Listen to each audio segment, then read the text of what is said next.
Hi, everyone. Strong presentation skills can shape your career and your organization. Today, I'm going to share 4 steps about how to write a great presentation. My name is Kevin Friesen, and I'm a master facilitator and a Duarte method expert, where I help powerful brands and people improve their communication skills. So you see on your calendar, you have a presentation coming up. It might be one that you're excited about. Maybe it's a topic you love or a group that you enjoy talking to. Or it might just be a Tuesday, and presentations are what you do, and you give them all the time.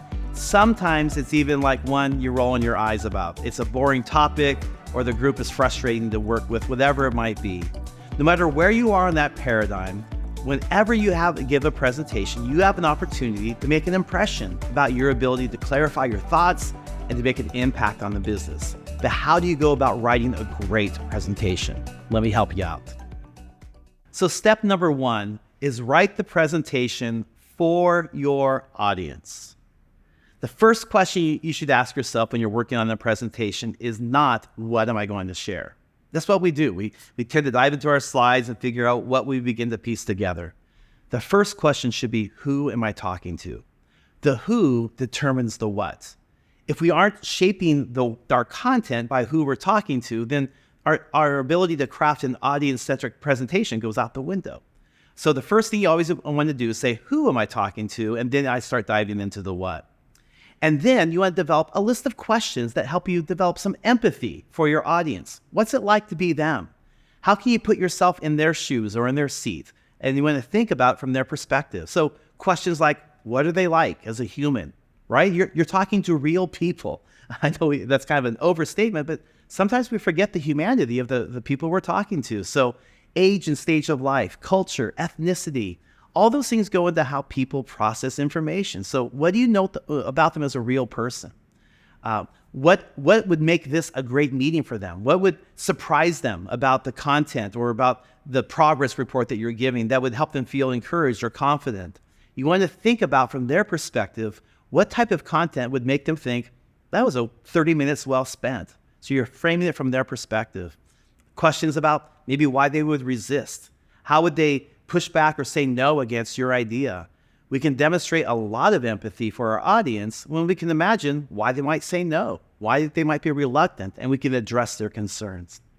And then finally, remember that your audience is the hero. Now, I love that phrase that we use all throughout Duarte. You are not the hero. You might have a product, you might have some information that's helpful to them, but you want to focus on the audience being the one that has to be transformed. It's more important that you think about, what do they need to hear rather than what do I want to say? Sometimes that's a pretty big gap. So you're focusing on them and their journey, not you demonstrating your insight, your brilliance, or your expertise. You're not time to show off. It's time to serve them in their transformational journey. Step number 2 is to define the audience journey. It's important for us to know, what is exactly do we want to transpire? So we start by doing that by using what we call the big idea.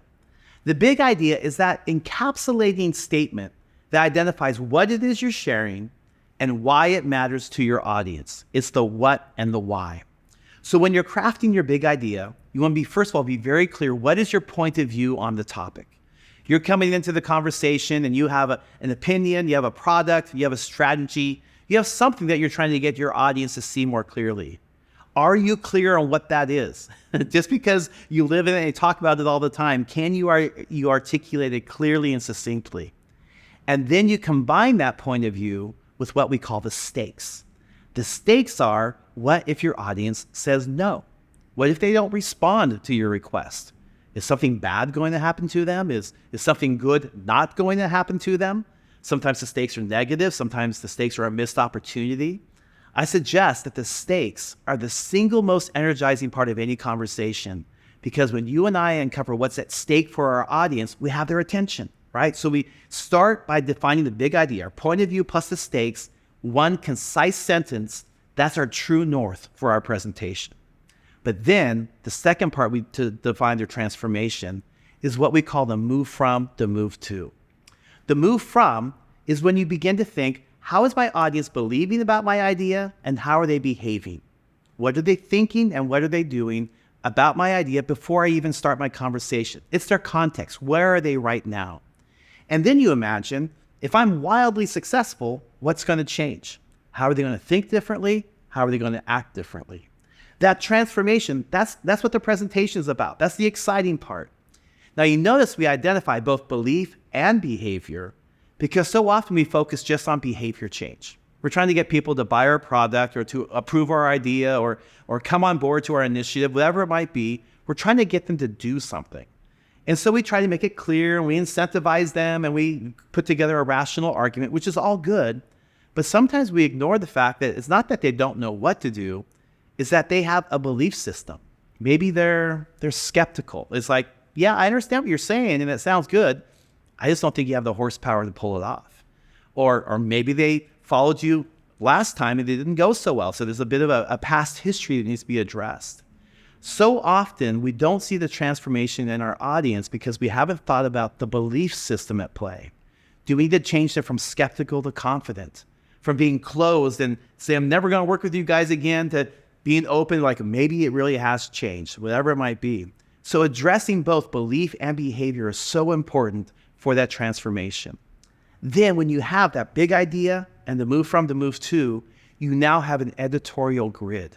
You are able to make decisions about what goes into your presentation and what goes out. Everything you share should be accomplishing the big idea or the move from move to. If not, it's interesting but irrelevant, and it needs to go on the editing room floor.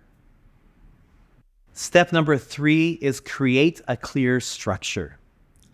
Many meetings would benefit from you setting expectations right up front. As you start the meeting, you might say, we have 30 minutes today, and folks, when we leave the room, we have to make a decision on X. Or perhaps I have a 10-minute summary I want to share with you, and then I'm happy to take questions or we can go in any direction you want.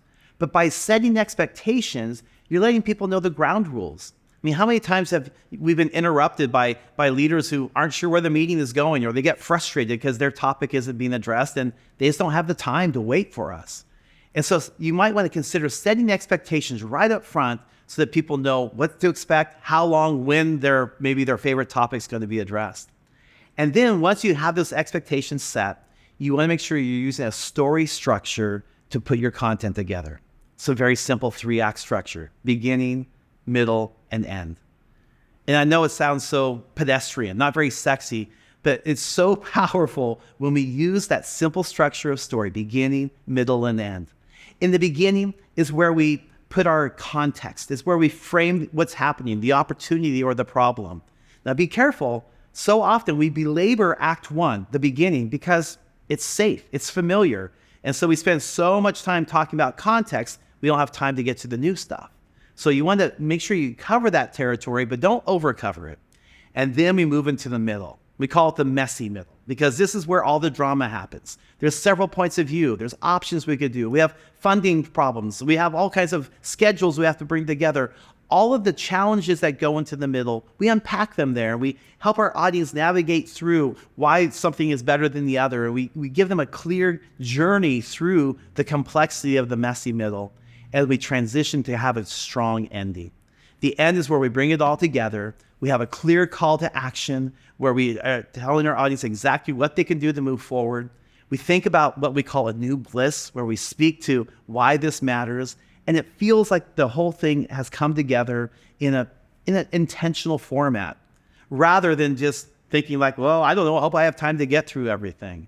And so you want to make sure you use that beginning, middle, and end structure so that you know how to edit your content, what to leave on the floor. If you are not taking content out of your presentation, you're probably oversharing. Your audience does not want to know everything you know. So resist that temptation. Make sure you create a story that fits the needs of your audience. So the 4th step is to have one idea per slide. Once you've crafted this great narrative and you start moving it into a slide deck, you want to have one idea per slide. The reason is that the audience can only focus on one idea at a time. And as a communicator, I can only talk to one idea at a time. So we're going to maximize engagement if we're both focusing on the same idea. So when you look at your visuals, anything on that slide that's contributing to your message, we call that signal. And we want to crank it up as loud as we can. Make that as clear as possible. Anything that's on that slide that doesn't contribute to your message, we call that noise. And we either want to eliminate it or at least diminish it as much as possible. So the starting point for evaluating our visuals are these two levers of signal and noise. Crank up the signal, diminish the noise, and keep that ratio as steep as possible. And then once you have that signal to noise ratio right, learn to embrace clear space, negative space, space where something isn't. What clear space brings to your visuals is it brings oxygen. It just allows your ideas to breathe. And the amazing thing is your audience assigns perceived value to your ideas simply because they aren't cluttered. There's room for it. Isn't that wildly unfair? You could have the same ideas on a crammed in slide and the same ideas on a slide with lots of space, and people are going to perceive this as being smarter, being more intelligent, more designed.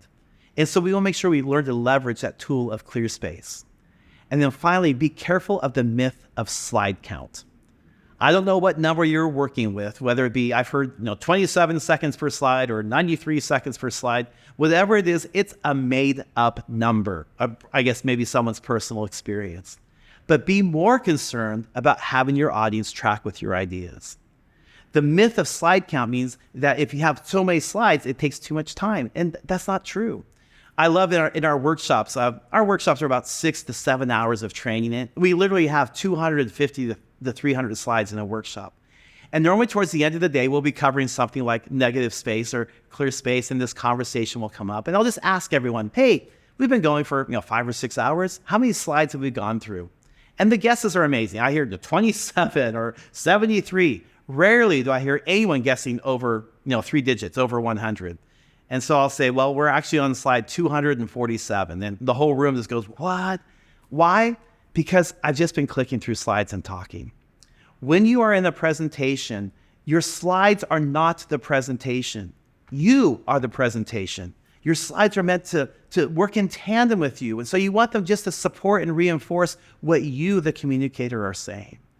So don't be afraid of slide count. Be more concerned about having your audience not engaged with your idea.